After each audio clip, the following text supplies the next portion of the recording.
প্রিয় সহকর্মীবৃন্দ, আসসালামু আলাইকুম। আজ আমি আপনাদের সামনে যে বিষয় নিয়ে একটু বিষয়টা তেমন কোনো বিষয় নয়, একটা তথ্য জানানোর জন্য হাজির হয়েছে। সেটা হচ্ছে মহাশু থেকে একটি নির্দেশনা জারি করা হয়েছে যে আমাদের এই ইএফটি ভোগান্তির বিষয়ে, যে যারা এতদিন বিভিন্ন কারণে যে কোনো কারণে যাদের ইএফটিতে তথ্য ভুল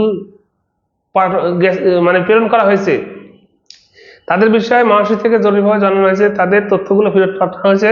তারা যেন দ্রুততর সময়ের মধ্যে তাদের সংশোধনকৃত তথ্য আবার ইএফটি ড্যাশবোর্ডের মাধ্যমে মহাশির কাছে পাঠায় এবং এই কাজটা খুব দ্রুত, যাদের এই তথ্যগুলো ভুল আছে তাদের বেতনের খুব দ্রুততর সময়ের মধ্যে তাদের বেতন মহাশি প্রদান করবে এবং তাদের বেতনের প্রস্তাবও ইতিমধ্যে পাঠানো হয়েছে। এবং এখন যাদের ভুল তথ্য আছে, এই ভুল তারা যত দ্রুততর সময়ের মধ্যে সংশোধন করে পাঠাতে পারবে, তারা তত দ্রুত তাদের পাওনাকৃত বেতনগুলো পেয়ে যাবে।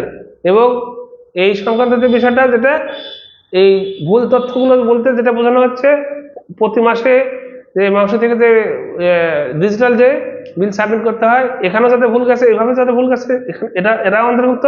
পাশাপাশি এখন অবধি যাদের ইএফটিতে ভুল তথ্য পাঠানোর কারণে যাদের বেতন বিভিন্নভাবে হয়নি, প্রথম থেকে আজ অবধি যাদের বেতন হয়নি, তারা সকলেই খুব দ্রুততর সময়ের মধ্যে এই সঠিক তথ্যগুলো ইএফটি ড্যাশবোর্ডের মাধ্যমে মানুষের নিকট পাঠানোর জন্য মানুষই নির্দেশনা জারি করেছে। এটা আজকেই এই নির্দেশনা জারি করা হয়েছে। আমি সকলের উদ্দেশ্যে বলবো যে আপনারা যত দ্রুততর সময়ের মধ্যে পারেন আপনাদের সঠিক তথ্য খুব সুন্দরভাবে সংশোধন করে সঠিক তথ্যটা খুব দ্রুততর সময়ের মধ্যে ইএফটি ড্যাশবোর্ডের মাধ্যমে মানুষকে পাঠান। আপনাদের তাহলে আটকে থাকা বেতন বা বন্ধ হয়ে থাকা বেতন খুব দ্রুততর সময়ের মধ্যে পেয়ে যাবেন।